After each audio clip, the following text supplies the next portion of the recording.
Hi friends, இன்னைக்கு ஐப்பசி திருவோணம். இந்த நட்சத்திரத்தில் பிறந்த பிள்ளை லோகாச்சாரியார்ன்றவரோட வைபவத்தை பற்றி தெரிஞ்சுக்கலாம். இப்போ நம்ம ஸ்ரீரங்கத்தில் இந்த ரங்கநாத சுவாமி கோயிலில் இருக்கிற நம்ம பெருமாளை இன்னைக்கு நம்ம பார்த்து சேவிக்கிறோம்னா அதுக்கு முழு முதல் காரணம் இவர் பிள்ளை லோகாச்சாரியார் தான். இவர் மட்டும் இல்லைன்னா நம்ம இந்த பெருமாளை பார்த்துருக்கவே முடியாது.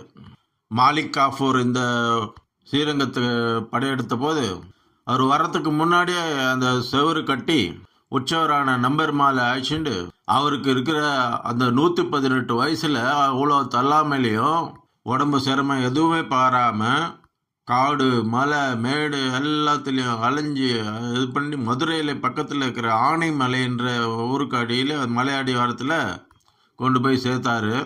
அதுக்கப்புறம் அவரால் முடியல. தன்னோட சீடரான குலோத்துமுதாசரை மதுரைக்கு போய் அங்கே இருக்கிற திருமலை ஆழ்வாரை அவரது அரசாங்க பணியிலிருந்து விடுவித்து தரிசன பர்வத்தராகும்படி திருத்தி பணிகொள்ளுமாறு நியமித்தார். இறுதியாய் தனது சரம திருமேனியை திறந்து விண்ணாடு என்று போற்றப்படும் பரமபதத்தை அடைஞ்சார். இவர் கிபி 1205 திருச்சியில் இருக்கிற ஸ்ரீரங்கத்தில் பிறந்தார். இவரோட அப்பா வடக்கு திருவீதி பிள்ளைன்றவர் அவரோட ஆச்சாரியாரான நம்பிள்ளையோட முக்கியமான சீடர். அந்த ஆச்சாரியாரோட நம்பிள்ளை, அதாவது வடமொழியில் லோகாச்சாரியான்றது பேர்.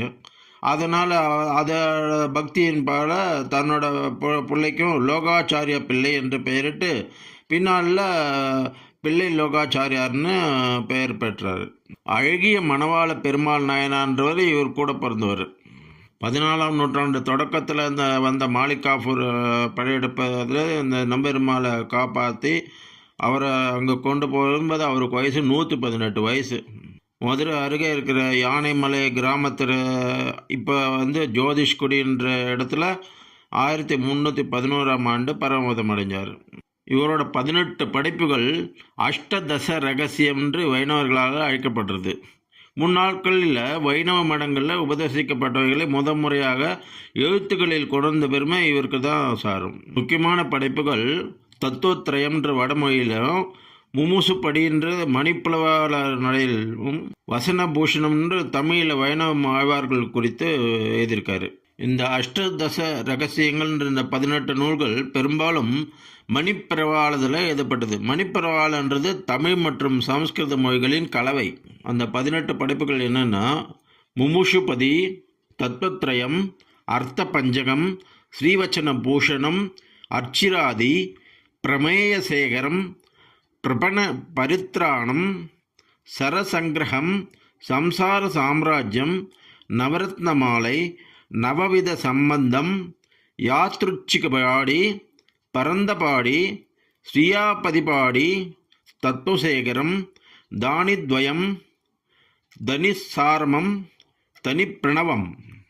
மதுரைக்கு அருகில் இருக்கிற ஒத்தக்கடையில் உள்ள நரசிம்மர் கோயிலேருந்து 1 கிலோமீட்டர் தொலைவில் இவரோட சமாதி கோயில் இன்றைக்கும் இருக்குது.